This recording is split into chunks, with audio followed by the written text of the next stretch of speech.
Boa noite, pessoal. Só para quem não me conhece, tá? Meu nome é Fábio, né? Sou pastor da comunidade Façamos, em Rio Claro. Nós ainda estamos engatinhando, né? Somos uma comunidade nova. Como o pastor falou, estávamos na festa de aniversário, né? Tem alguns vídeos depois para soltar dos irmãos, tá? Do pastor dançando quadrilha lá e tal, mas depois a gente solta isso. Fizemos 3 anos ainda, né? Estamos começando, né? Mas assim, tudo que a gente tem feito, a gente tem visto muito o Senhor, né? Nós não começamos algo que já não houvesse começado no Senhor. Só estamos, né, colaborando dentro desse reino, né? É muita alegria, motivo de muita alegria estar aqui hoje, né? Essa comunidade representa muita coisa na minha vida, ainda que muitas delas nem o pastor Pedro ainda sabe, a pastora Márcia, o Pedro, né? O Pedro, cara, é uma figura. Fica bem escondidinho aí, viu? Que você me dá medo quando eu falo isso. É sério, né? É um mestre da palavra. Aí tudo que você vai ministrar, você pensa, né? Eu falei para ele, imprime para mim o esboço, fazendo um favor. E aí eu falei assim, depois você apaga do seu celular, que eu não quero você olhando meu esboço. Mas assim, muitas coisas aconteceram, algumas comunicações, alguns apontamentos, né? Na nossa vida nasceram aqui ou através de vocês. Eu me lembro que, não vou nem lembrar o ano que foi isso, mas teve um ano, nós ainda congregávamos na Batista Nova Aliança, quando nós viemos com um povo para cá numa conferência de jovens, né? Me lembro que esse dia o pastor Eric estava aqui, ele ministrou sobre dons espirituais, né? E o Pedro ministrou sobre, se eu não me engano, era paternidade e identidade, certo? Deve uma coca para mim também que eu lembrei. E eu me lembro que nesse dia nós estávamos com um grupo de jovens que nós viemos, e a gente quietinho ali no canto, e o Eric falando, e quando ele apontou, ele falou assim, e o pastor aí, não sei o que tem, não sei o que lá, e falou comigo como se eu fosse pastor, né? E aí, tipo assim, não, você não é pastor? Não, eu não sei, eu olhei para você, eu vi um pastor, né? Então o Eric fez essa menção, a gente não tinha um apontamento para essa direção, ainda que nosso coração seja inclinado, né, a viver em nome do Senhor já há alguns anos, nós não tínhamos essa pretensão, mas o Senhor já havia, né, nos elegido para essa missão. O Pedro também é uma outra figura que foi na nossa vida aí singular. Na época nós tínhamos um ministério chamado Valentes, né, referência aos Valentes de Davi, era um ministério de justiça social e evangelismo. E nós estávamos formando uma equipe, né? Então estávamos com uma escola e chamamos o Pedro para fazer a última aula sobre dons espirituais. E aí naquele dia nós demos liberdade para que houvesse um movimento da parte do Espírito. E o Pedro depois, você chama o camarada para ir lá, né? Você fala assim, para ajudar no ministério que a gente está organizando em prol da igreja. E ele chama eu e a Michelle, nos abraça e ele diz assim, algo nesse sentido, né? É estranho te dizer isso, mas o que você está construindo aqui não é para vocês. Eu quero que vocês se preparem, porque Deus está levantando vocês para uma nova missão e vocês vão precisar sair daqui. Né? E nós choramos porque a presença de Deus era palpável e alinhamos alguns entendimentos e hoje tudo faz sentido, né? O pastor Pedro sempre fala, né, que nós somos amigos e tal, mas não só isso, né? Nós se inclinamos, né, ao discipulado do pastor Pedro e da pastora Márcia. Meu coração ele queima no sentido de ter autoridade em tudo que nós fazemos. E a palavra de Deus é em Jesus Cristo, numa situação com um centurião romano, né, diante da revelação do centurião, quando ele diz, eu sou submisso e também tenho aqueles que se submetem a mim. Jesus disse, nunca houve tal fé em Israel, né? Então, assim, a fé está muito atrelada ao princípio de submissão e autoridade, entendimento disso, né? Então, eu sei que para ter autoridade no reino espiritual, como um pastor, eu preciso ter um pastor que cuida de mim, né? Não é uma missão fácil você procurar um pastor que cuide de você, mas como nós já tínhamos ótimas referências do pastor Pedro e da pastora Márcia, por conhecer, né, o Pedro, né, nós temos um casal de amigos em comum que conseguia falar para a gente como era, né, não só o pastor como pastor, mas como pai, como marido, né, E aí não tinha como correr, né?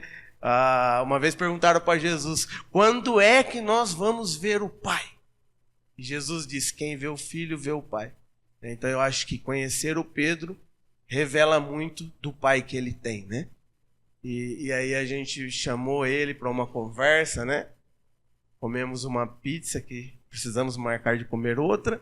E foi muito bom aquele momento, principalmente porque eles aceitaram cuidar de nós, tá? Então, quando vocês nos virem, nos vejam semelhantes a vocês, no sentido de que também é o pastor Pedro e a pastora Márcia quem cuida da gente, amém? Diga para quem está do seu lado: ouvi falar de pizza, mas fale com fé. Ouvi falar de pizza e senti que talvez você possa me pagar uma hoje. Amém? Só para quem tem fé, dê um glória a Deus.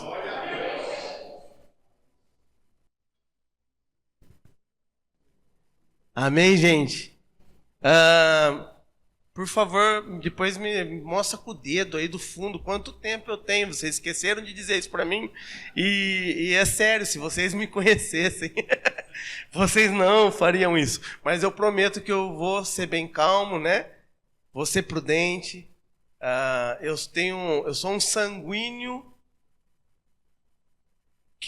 que, sei lá, tem amor por ser sanguíneo, e eu sou um pouco intenso, então eu peço para que o Senhor me derrame um espírito de mansidão. Quero ser prudente hoje, prometo tentar não passar do tempo, amém?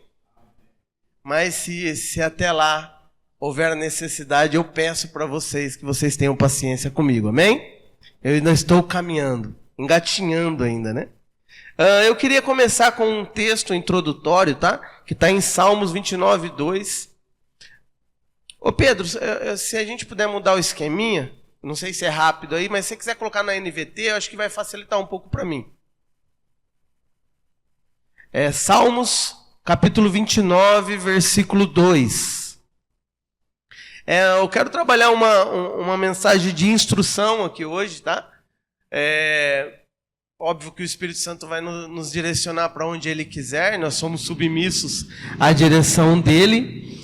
Mas eu creio que para essa estação que nós estamos vivendo, eu sou alguém que se move muito pensando estações. A Bíblia ela é muito clara, né? Quando pede para nós, Jesus pediu para nós, né? Assim como vocês conseguem avaliar as estações, né? Avaliem as estações espirituais, tenham consciência dos sinais, né? Como quem olha para uma figueira, a figueira revela o dia dos seus frutos. Busquem os sinais para entender o tempo que vocês estão. Então, assim, eu sou alguém que se move muito numa questão de tempo, estações. Então, toda ministração que eu ministro, todo estudo que eu compartilho na nossa comunidade, eu sempre busco um entendimento de estação. E quando nós falamos de estação, nós estamos falando num contexto geral, tá? Então, assim, para mim, nós somos igreja, amém? Não tem a igreja façamos, não tem a igreja Novo Tempo, nós somos a igreja. Então, até quando é até comum quando você diz, quem é a igreja, né? E a igreja diz, eu! Não, eu não. Porque eu não dá para ser igreja, né? Porque eu é indivíduo e o indivíduo é só um membro do corpo de Cristo. Então, nós somos a igreja. Então, eu acredito que a estação não mudou, né? A mesma estação que nós compartilhamos na Façamos é a mesma estação para nós como noiva de Cristo, né? Como filhos do Senhor. Amém? Salmos 29, capítulo 29, versículo 2 diz assim: atribuam ao Senhor a glória que o seu nome merece.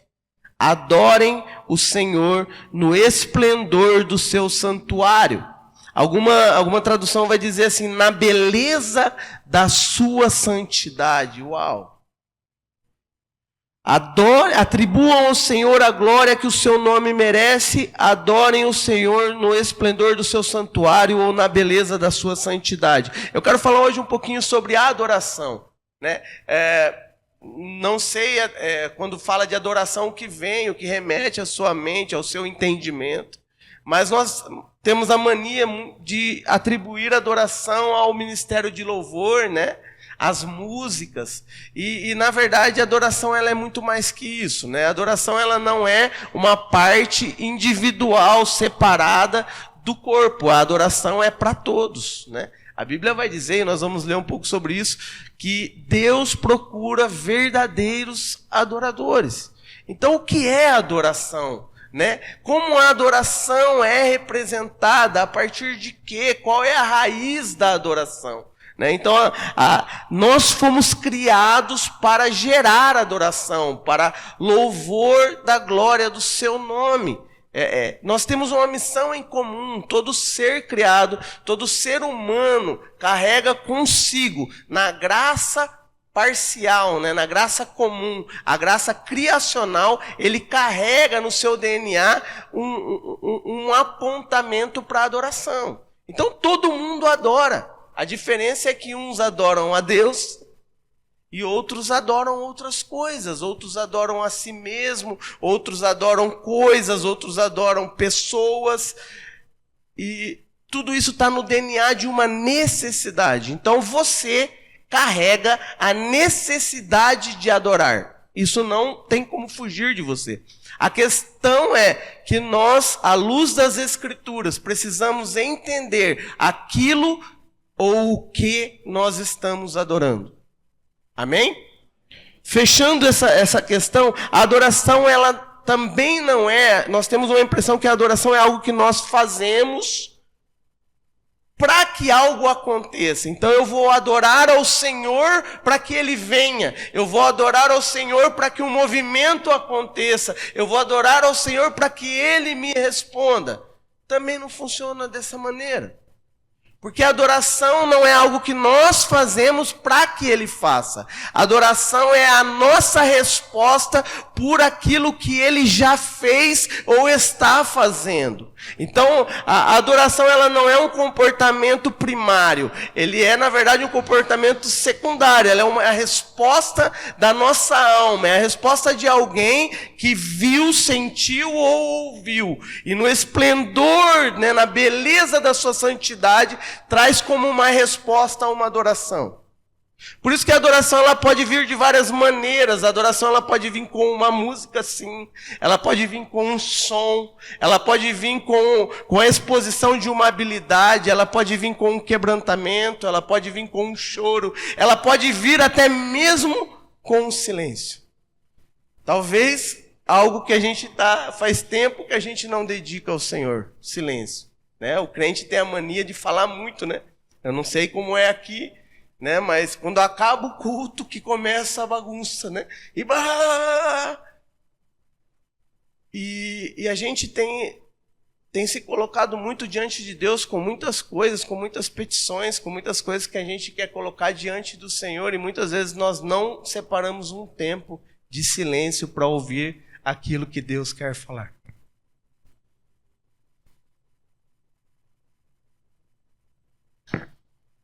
Qual é a adoração que você tem para entregar ao Senhor hoje, né? Qual é a beleza de Deus que você compartilhou hoje, que você contemplou hoje? Será que hoje você dedicou um tempo a pensar nele? Será que estarmos aqui hoje está mais atrelado à obrigação de um compromisso ou ao prazer de uma relação? Eu tenho me pegado nisso, pastor, e uma das coisas que tem tirado o meu sono é que nós não podemos ser uma igreja que se coloca diante do Senhor como o Senhor devesse alguns favores para nós. Nós precisamos ser movidos por aquele que um dia soprou nas narinas do homem criado e fez dele um ser vivente, um ser animado. Eu vejo que tem uma frase que diz assim que a não inclinação do mundo ao Senhor é culpa da igreja. Existe um outro texto, um texto bíblico que diz que a nossa comunhão, né, que é João 17 vai dizer que eles sejam um, assim como nós somos um, para que o mundo creia. Se há falta de crença no mundo, significa que falta comunhão na igreja. Eu acredito que talvez nós estamos se dedicando muito mais de uma maneira robótica ao Senhor do que debaixo de um prazer. Alguém também disse que se houvesse uma maneira da gente medir a nossa espiritualidade, nós não mediríamos no quanto temos de relação com Deus, mas sim no comportamento que temos uns com os outros. Porque a maneira que eu amo meu irmão revela o quanto de Deus eu tenho e o quanto eu sou amado por Deus. João vai dizer que se você diz que ama a Deus e não ama o seu irmão, mentiroso você é. Né? Então eu acho que a expressão, o mapeamento, aquilo que é visível na nossa relação de comunhão, revela o quanto nós temos tido prazer no Senhor revelado. E se não temos isso, se isso não é uma realidade entre nós como igreja do Senhor, revela-se um outro fato. Se nós não conseguimos olhar para Ele e ter prazer em sua santidade, porque isso não é revelado na comunhão, representa o fato de que nós também não temos dedicado a Ele adoração. E é a adoração que Deus está procurando. Eu não sei se você quer que Deus te ouça, mas eu quero que Deus me ache. E se Deus me achar,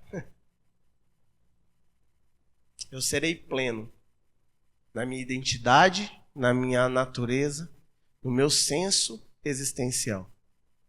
Uma das maiores crises é a falta do conhecimento vocacional, né? A natureza, quem eu sou, por que eu estou aqui, o que tenho eu que fazer, né? E tudo isso vem da natureza do pouco que conhecemos de Deus.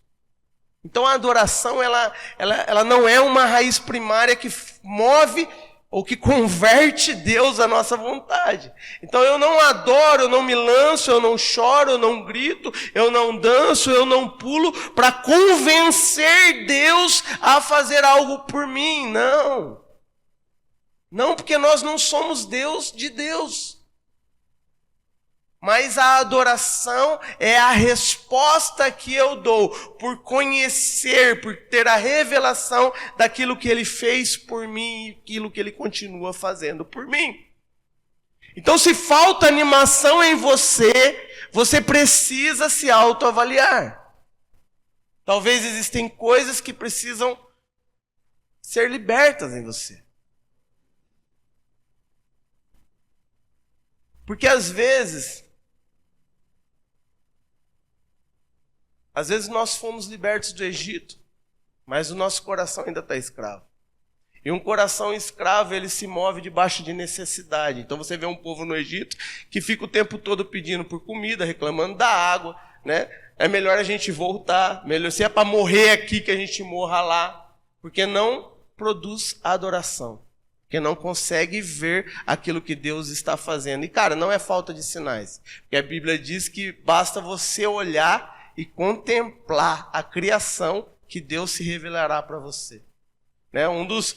Nós estamos... É tão sério isso, porque é só uma questão de uma visão sociocultural. Você vai entender que estamos no ápice da ansiedade. O ser humano nunca foi tão ansioso como ele é agora. E qual é o remédio que a Bíblia dá para a ansiedade? Contemplar a natureza. Olhe para o pássaro. Ele nunca trabalhou. Mas nunca faltou para ele o que? Comer. Olhe para o lírio do campo. Nem Salomão, em toda a sua glória, se vestiu como o lírio do campo se veste. Quando eu olho para a natureza, eu lembro que tem um Deus cuidando de todas as coisas. Mas estamos se perdendo na ansiedade. Por quê? Porque queremos ser Deus de nós mesmos, queremos adorar a nós mesmos, adoramos e nos movemos pela nossa necessidade e estamos sucumbindo à desgraça emocional. E por viver uma vida debaixo de uma cultura consumista, líquida, as relações são líquidas, são digitais, não temos mais aliança, não existe mais amigo de verdade. Tive uma situação domingo passado na igreja, tem 2 gêmeas de Ajapi que congregam conosco, e a gente faz todo um movimento para elas estarem com a gente. E elas vieram chorando para mim, dizendo que a mãe dela quer se mudar para Araras, né? E tipo, isso talvez implique nela não conseguir estar conosco, e as 2 começaram a chorar. Isso significa muito para a gente, né? E eu me lembrei, Deus me lembrou que uma vez eu com meu irmão, eu com o Lipe, choramos quando nós mudamos de uma casa, porque nós tínhamos uns amigos que eram vizinhos nossos. Eu não sei se você teve essa experiência da sua primeira mudança, quando você era pequenininho, você falou, eu nunca mais vou ver o fulano, eu nunca vou ver o ciclano, porque existia essa relação. Isso está acabando. A comunicação, hoje a gente está rodeado de vitrines, né? Onde a gente olha, é algo te oferecendo, é algo comparando você com aquilo, e a gente está o tempo todo dizendo, nossa, me falta isso, nossa, me falta aquilo, nossa, o fulano conquistou isso, ó, eu não consigo, ó, eu preciso agora fazer isso, porque aquele está fazendo, nossa, o que eu tenho é velho, nossa, o que eu tenho... E a gente não está tendo tempo mais para contemplar o Senhor. Nós precisamos entrar num senso de urgência para ser a igreja que Deus vê em nós. Eu quero dizer para você que a sua mente, a sua criatividade é pequena demais para se imaginar como Deus te imagina. Davi entendeu isso e ele chora, ele clama, ele ora para Deus não permitir que ele não vivesse tudo aquilo que Deus havia escrito para ele. Salmo 139. O que Deus escreveu para você? Agora, o que você está fazendo com a história que Deus desenhou para você?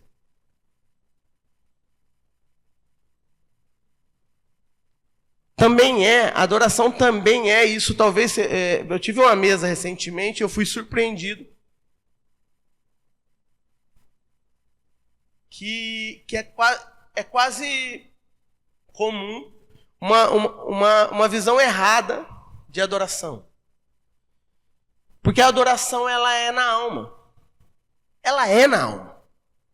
E a gente tem existe até um termo, né, que nós usávamos antigamente. Não sei se vocês já usaram, que você olha e fala assim, ih, lá não é espiritual não, que lá é alma, né? Eu não sei se vocês já ouviram esse termo. Mas eu quero dizer para você que não tem como adoração não ser na alma. Não tem como.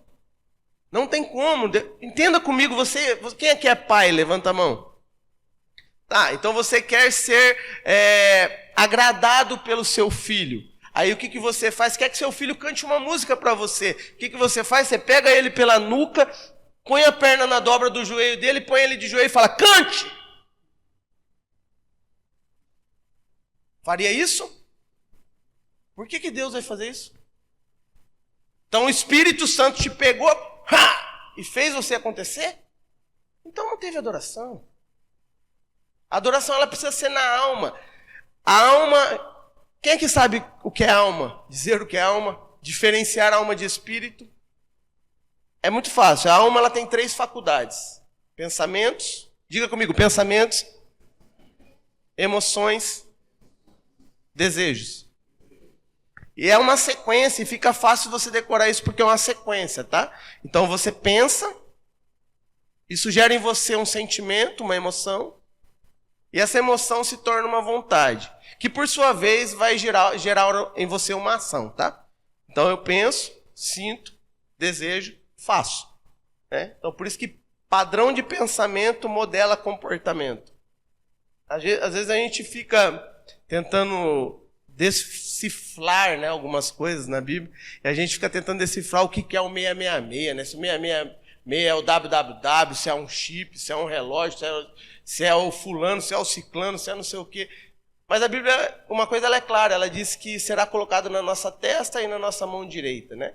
Se você for pesquisar um pouco sobre os judeus, eu não vou lembrar o nome agora especificamente, mas tem uma caixinha que tem algumas orações específicas, uns textos específicos da Torá, que eles colocam na caixinha, amarram em cima da cabeça e esse cordão vem pelo braço direito e eles seguram e eles começam a orar. Porque padrão de pensamento modela comportamento. Então o que eu inculco, logo faz de mim, vai gerar em mim ações.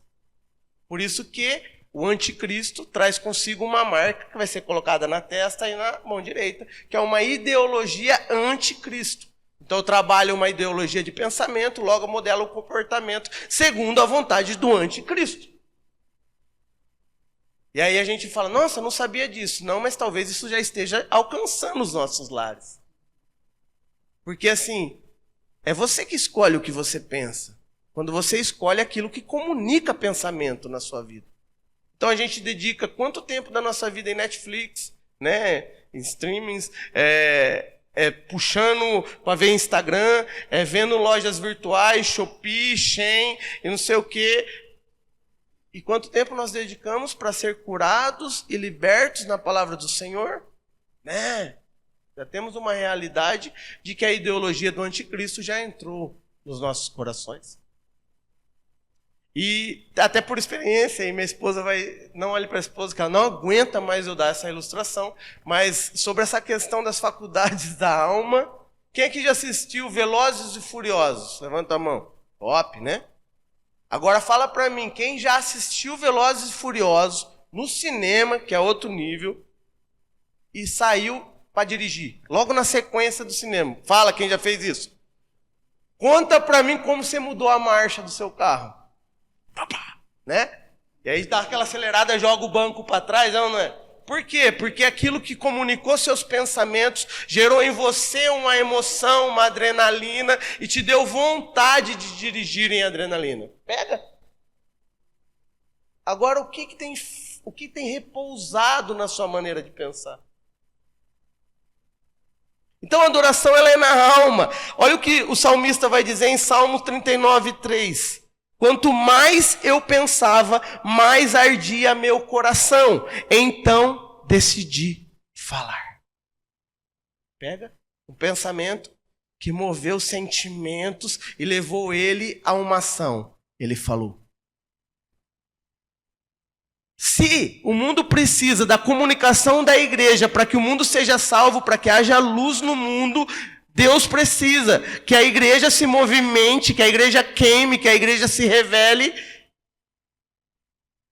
A igreja precisa pensar nele, sentir ele e comunicar ele. A Bíblia diz, não se coloca uma candeia, né, uma lâmpada debaixo da cama. Pelo contrário, coloca no lugar alto da casa para que toda a casa seja iluminada. E uma casa iluminada é colocada sobre um alto monte para que toda a cidade seja iluminada. Nós temos 3 anos de comunidade, mais ou menos uns 50 membros nessa família. E dos discursos que nós carregamos é: a nossa casa vai ser iluminada. Eu vou lutar para ser um bom marido. Nós vamos lutar para ser bons pais e boas mães. Porque se o evangelho que queima em mim, o Espírito que comunica em mim, comunicar dentro da minha casa será luz. E se minha casa for luz, nós seremos colocados no alto lugar. E nós a façamos, acredito como aqui na Novo Tempo, vocês precisam iluminar. Porque nós somos uma igreja para uma cidade. Jesus disse, não há pastores na cidade. Nós não podemos se mover pela comunidade, nós precisamos se mover pela nossa cidade. E se a cidade se tornar iluminada, porque as nossas casas, as nossas comunidades são luz, logo a cidade se tornará luz e será referência para um estado que, por sua vez, para uma nação e uma nação para um mundo. Mas tudo isso nasce aonde? Aqui. Nós estamos perdendo aqui. A mente é o campo de batalha. É a guerra, onde nós temos comunicações do Senhor, mas também temos comunicações do nosso inimigo. Por isso que a Bíblia vai dizer que o diabo é inimigo da nossa alma. Ele não é inimigo do seu corpo, ele não é inimigo do seu espírito, ele é inimigo da sua alma. Por isso que a Bíblia diz que quando nós morremos, né, Eclesiastes vai dizer isso, quando nós morremos, o nosso corpo, o pó volta para o pó. O espírito volta para Deus. Mas a alma é exatamente ela quem será julgada.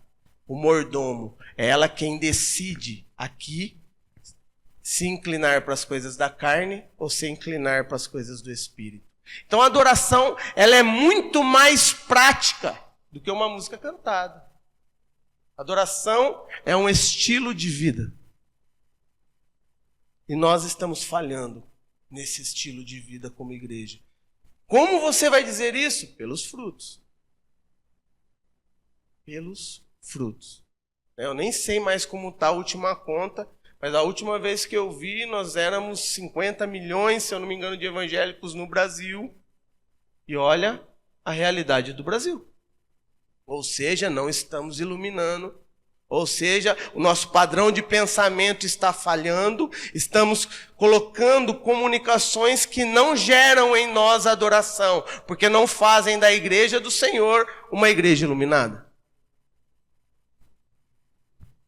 Então nós precisamos entender, quando nós entendemos essa sequência, porque isso também é maturidade, a maturidade é alcançada no conhecimento. A Bíblia diz: conhecereis a verdade e a verdade vos libertará. Eu estava falando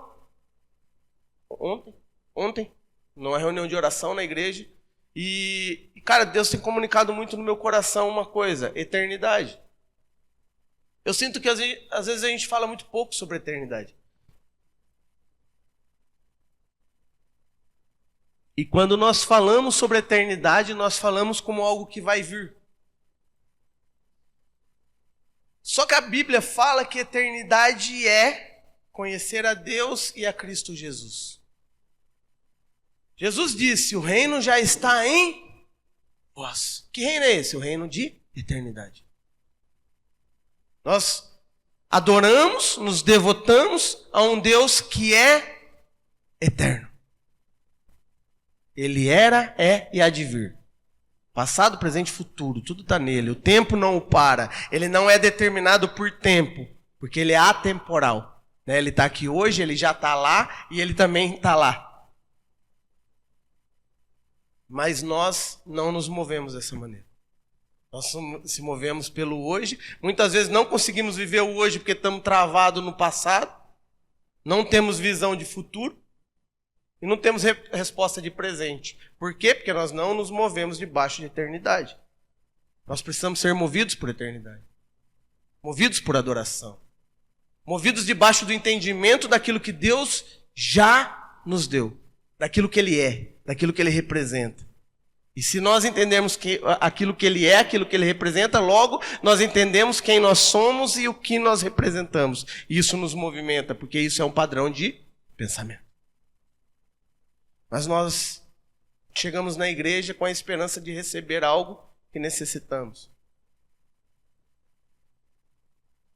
A Bíblia chama essa reunião da reunião dos santos, ajuntamento dos santos. Mas se numa mesa informal nós perguntássemos quem aqui é santo, a maioria não levantaria a mão. Porque o padrão de pensamento sobre santidade também é equivocado. A gente está perdendo o inimigo das nossas almas. Porque ele está ganhando muito mais tempo no campo dos nossos pensamentos do que o Senhor. Romanos 12:1 vai dizer muito bem isso.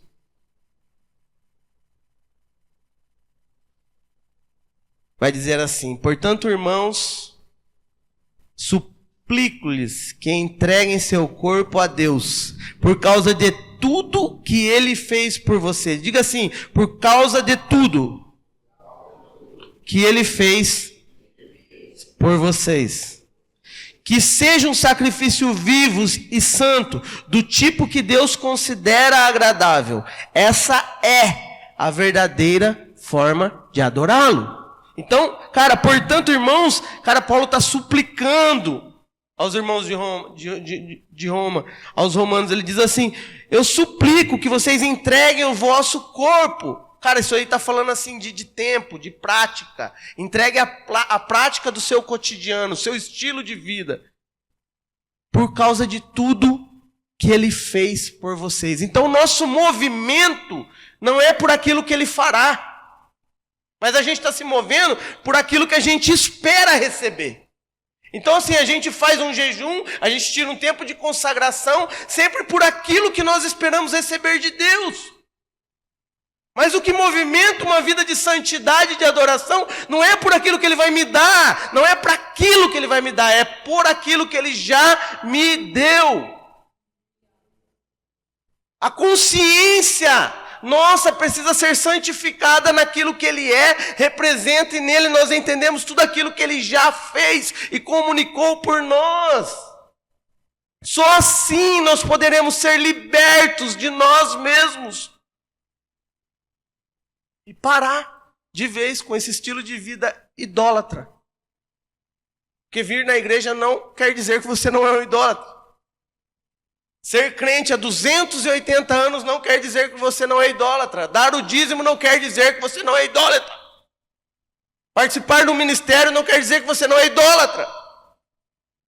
Se você está fazendo tudo isso com a intenção de receber algo, você é um idólatra.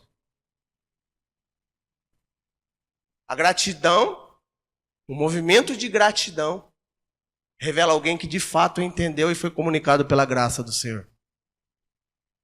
Nós já fomos libertos, mas ainda somos como um passarinho, né, que abriram a gaiola. Ele vai até por fora da gaiola, mas ele não sai, ele não voa, porque o padrão de pensamento dele ainda é escravo.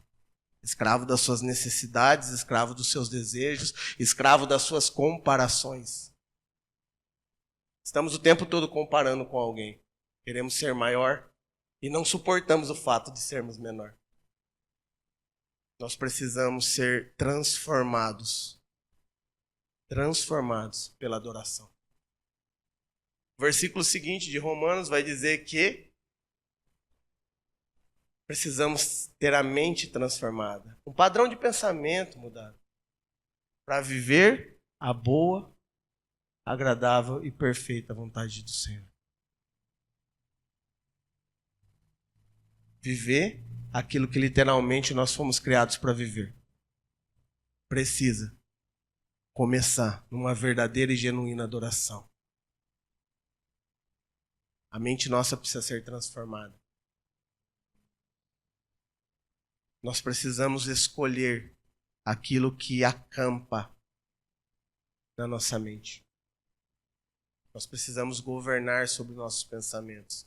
Nós dizemos ser livres, mas somos escravos até do que nós pensamos. Nós vamos dormir e muitas vezes o que nos dá sono é pensar em coisas que nós queremos conquistar. E aí a gente nunca tem um sono do justo. E a gente poderia ter ido dormir agradecendo tudo aquilo que nós recebemos naquele dia. Mas sempre falta algo. Na versão Almeida, né, aqui do versículo 1, vai, ao invés de a verdadeira forma de adorá-lo, diz um culto racional. Entende? É a alma, sim. É a escolha de pensamento. É a inclinação de quem sabe o que está fazendo e para quem está fazendo. A gente não se movimenta para se reunir entre irmãos na esperança que algo aconteça.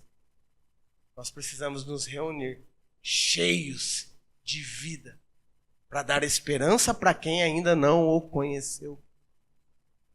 Por isso que a esperança, representada na menorá, no candelabro, né? Ela é iluminação. Ela é luz. A luz que não podia se apagar dentro do tabernáculo. Eu não sei se você sabe, mas o candelabro ele é a representação de uma amendoeira. De um feixe de amendoeira. Ele não nasceu em ouro fundido no tabernáculo. Ele é a representação de uma amendoeira, um fecho de árvore que eles costumavam usar, né, por ser uma árvore oleosa, para fazer de tocha para iluminar. Não tinha lâmpada na época. Por isso que quando você vai ver a formação do candelabro, vai falar lá que tem as flores de amêndoas nas hastes. E por que amêndoa no candelabro? Porque a amendoeira é a árvore que começa, é a primeira árvore a florescer. E ela floresce ainda no inverno. Mas ela é o apontamento de que o inverno está acabando. Então ela é a árvore conhecida em Israel como a árvore da esperança, porque ela era o sinal de que a primavera está indo, que o inverno está indo embora e a primavera está chegando. Agora podemos plantar, podemos comer, podemos colher. E ela é representada com 7 lâmpadas que não podiam se apagar. A palavra de Deus é lâmpada para os nossos pés, luz para o nosso caminho. Ou seja, ela traz clareza de onde eu estou e dá destino para onde eu vou. E aí a gente tem uma igreja com crise de identidade, que não tem sentido, que não tem direção, não conhece seu propósito, não conhece seu chamado, não conhece sua vocação. Por quê? Porque não tem nada da palavra perpetuando a sua mente dia a dia. Há um senso de urgência para uma igreja madura. Há um senso de urgência para uma igreja madura. Nosso coração, nosso evangelismo, hoje na Façamos, ele se movimenta especificamente na maturação daqueles que estão conosco. Porque quanto mais nós conseguimos viver dentro da palavra de Deus, a Bíblia diz em Atos que por viverem em comum, não havia necessitado entre eles, havia relação, eles comiam na casa um dos outros, eles iam para os templos juntos, cuidavam, davam suporte uns para os outros, e Deus ia trazendo aqueles que iam sendo salvos. Quanto mais maduro nós somos, mais Deus confia os filhos imaturos para que a gente cuide. Precisamos ser uma igreja maciça no conhecimento, na maturação. Precisamos cuidar uns dos outros, suportar uns aos outros nas suas aflições. Cuidar das viúvas, né? Dos órfãos, dos necessitados. Isso é a verdadeira religião, Tiago vai falar. Nossa mente precisa ser iluminada. Estamos perdendo. Estamos entregando os nossos dias e os nossos dias estão passando rápido. Natal tá aí já daqui a pouco. De novo. Daqui uns dias o Papai Noel não vai entrar mais pela chaminé, ele vai ficar na sua casa, vai pegar um quarto, já vai ficar, porque daqui a pouco ele tem que voltar, né? Tá muito rápido. E a gente está perdendo tempo. Porque a gente não está sendo movido pela eternidade.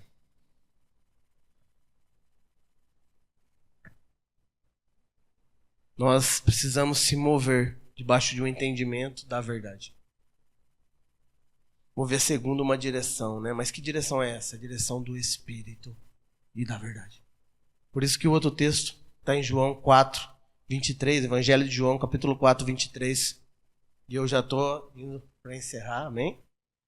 Diz assim: mas está chegando a hora, e de fato já chegou, em que os verdadeiros adoradores adorarão o Pai em espírito e em verdade. O Pai procura pessoas que o adorem desse modo. Nós precisamos mergulhar no conhecimento da revelação do Espírito e da verdade. Como eu disse, todo mundo, de certo modo, né, está no nosso DNA adorar. Mas tem muita gente adorando a mentira. A gente está adorando aquilo que é visível. E a verdade é invisível. A gente precisa ter uma... Isso é muito top. Porque se você pegar na cadeira que está na sua frente aí, você vai falar para mim que ela é concreta. E aí se a gente acha que o que a gente não vê é abstrato, né? Mas a perspectiva da palavra não, porque o invisível é eterno. Ele sim é concreto, porque ele não se desfaz, ele não se acaba, mas essa cadeira tem prazo de validade. A gente está se movendo por aquilo que a gente vê. O tempo todo. Mas a Bíblia diz que o visível, né, o abalável será abalado, o inabalável não será inabalado. Então, na hora que vier a tormenta e você perder tudo aquilo que você está lutando, porque é visível e palpável, o que vai sobrar para você? O que o diabo precisa mexer para acabar a sua vida? Quem aqui quer ter uma vida abundante? Levanta a mão. De verdade, de forma profética. O Senhor está aqui, amém? Nós estamos falando de um padrão de pensamento. E nós deveríamos começar esse pensamento com a certeza de que Ele é onipresente e Ele está aqui. Porque todo homem que vingou de forma profética na palavra começou com uma resposta de adoração que dizia: eis-me aqui. Eis-me aqui é a resposta de quem tem a consciência de que Deus está lá. Naquele momento, naquele lugar. Então, se você quer ter uma vida abundante, agora eu te pergunto, o que é a vida abundante? Porque a gente olha para Jó, pastor, para mim, isso é um grande paradoxo cultural, porque a gente olha para Jó, o diabo sobe no céu, conversa a respeito de Jó para Deus, e Deus fala bem de Jó, e o diabo pega e fala assim, também... O que ele tem, tudo que ele tem a família perfeita, ele tem dinheiro, ele tem amigo, ele tem saúde. Deixa eu tocar nele para você ver se ele vai continuar sendo esse cara para você. E aí Deus fala assim, pega, pode tocar. Você só não vai tocar na vida de Jó. E aí o que o diabo tira de Jó? Família, bens e saúde. Agora tira do seu padrão de pensamento família, dinheiro e saúde. O que é vida para você então?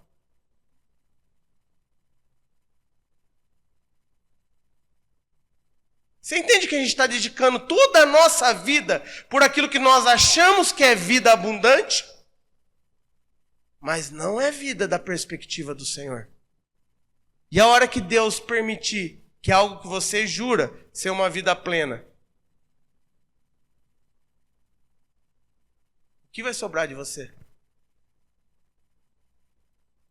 Vida abundante aqui não é algo comunicável de forma visível e palpável.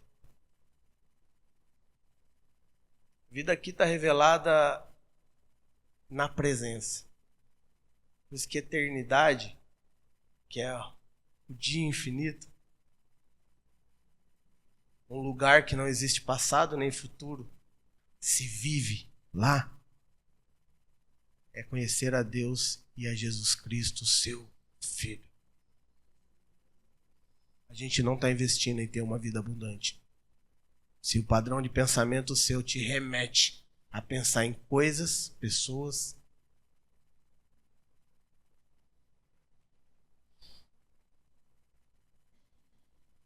quem quer ser encontrado por Deus aqui?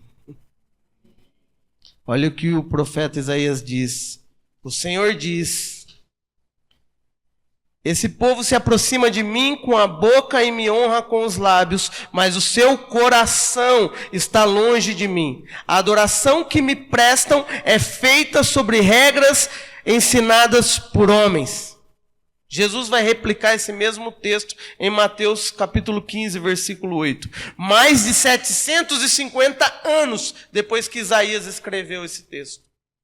Ou seja, 750 anos depois, o povo de Israel tinha o seu interior do mesmo jeito. Não conhecia Deus aqui, mas por um padrão de ensinamento humano, adorava aqui. Agora eu pergunto, depois de todos esses anos, quando nós olhamos para hoje, será que o nosso interior mudou? Será que nós não estamos sendo representados por esse texto? Porque se o nosso coração queima adoração genuína pelo Senhor, o nosso padrão de pensamento precisa ser o Senhor. Mas se a nossa mente não se move pela eternidade, é impossível que eu produza adoração no meu interior. Eu posso até cantar, eu posso até bater palma, eu posso até falar da palavra de Deus, eu posso até discipular alguém, eu posso ser líder na igreja, eu posso ser líder de reuniões caseiras, eu posso fazer tudo isso sem ter uma motivação interior ligada à verdadeira adoração, fazendo somente por regras humanas. Me preocupa, pastor. Me preocupa o fato de que talvez nós estejamos nessa mesma condição. Me preocupa o fato que talvez a igreja esteja se reunindo somente por um rito litúrgico, por uma combinação de padrões, não para adorar a Deus, mas para adorar a si próprio. O impulso que me leva a fazer tudo o que eu faço em nome do Senhor deve ser o resultado de uma revelação de quem Ele é, e não de uma esperança que eu carrego a respeito de mim mesmo. Se toda vez que eu me coloco em adoração, eu tenho um pensamento particular, o Deus que estou adorando não é Ele, mas é o meu ventre. Paulo vai falar isso aos Efésios. Aos Filipenses, se não me engano. Nós precisamos ter a nossa mente iluminada pela palavra. Porque mudar o padrão do nosso pensamento vai nos colocar num estilo de vida de eternidade. Para que a gente possa alcançar uma vida em abundância. Tamanha abundância que não vai caber só em nós. Nós jorraremos vida. Assim como a mulher samaritana. Porque ela bebeu da água que é Cristo. Ela se encheu daquilo que é do Senhor. Nós precisamos organizar urgentemente aquilo que tem enchido a nossa mente, que tem saciado as nossas necessidades, para que o nosso coração flua de fato na verdadeira adoração. Adoração não é um exercício para alcançar o que eu desejo. Adoração é a revelação de Deus na minha vida. Por isso que eu não compartilho da frase Deus de mistério. Porque para mim Deus não é mistério, Deus é revelação. A Bíblia vai dizer em Deuteronômio 29, que aquilo que era mistério para o Senhor, Ele guardou para Ele. Mas o que a nós foi revelado, para nossa responsabilidade foi revelado. Para mudar a estrutura de quem nós somos e gerar em nós a transformação semelhante ao seu Filho, para que nós possamos continuar a missão que Ele começou. Adoração é muito mais que uma música tocada. Adoração é um estilo de vida que nasce num padrão de pensamento correto. Amém? Vocês estão felizes ainda? Eu quero deixar só uma citação para mim encerrar. A ideia era ir até 9 horas? Eu estou muito bem nisso então. Pode se colocar de pé para parecer que está acabando.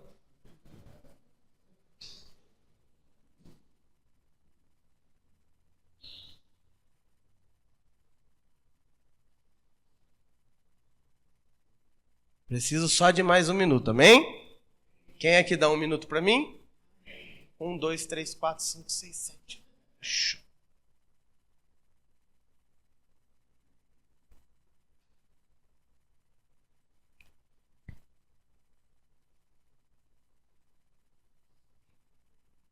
Isso aqui vai em homenagem ao Pedro, uma citação de Tim Keller.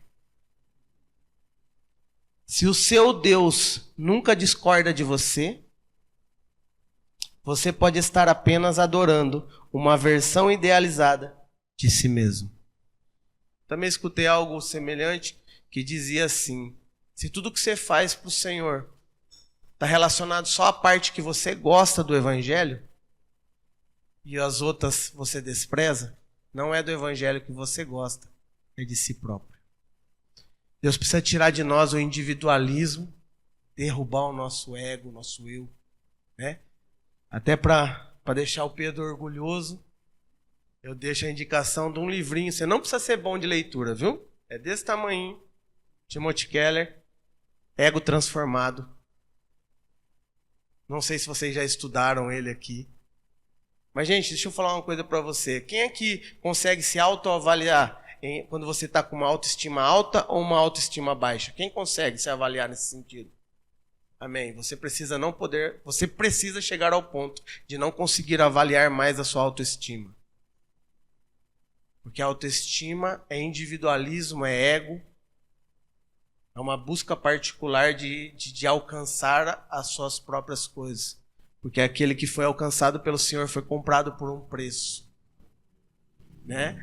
Paulo diz assim, não vive mais o eu, mas Cristo vive em mim. Aquele que é eterno não se move pelo que vai alcançar, por isso é impossível que ele tenha altos e baixos. Ele é pleno naquilo que Deus já conquistou por ele, amém? Põe a mão no seu coração, quero encerrar orando por você, pedir já para o pastor Pedro vir aqui para encerrar. Senhor Deus e Pai, dura palavra o Senhor nos trouxe hoje, Senhor, eu sei disso. Mas, Senhor, eu sei, Pai amado, do senso de urgência que o Senhor carrega e tem derramado no meu coração. Senhor, eu oro, Senhor, por uma igreja madura, uma igreja curada e liberta. Liberta das suas próprias vontades, convertida, Senhor. Não como alguém que mudou o que fazia de errado, mas convertida como alguém que se inclina à vontade pura e plena do Senhor. Senhor, que os seus decretos sejam em nós, Pai amado, combustível de vida.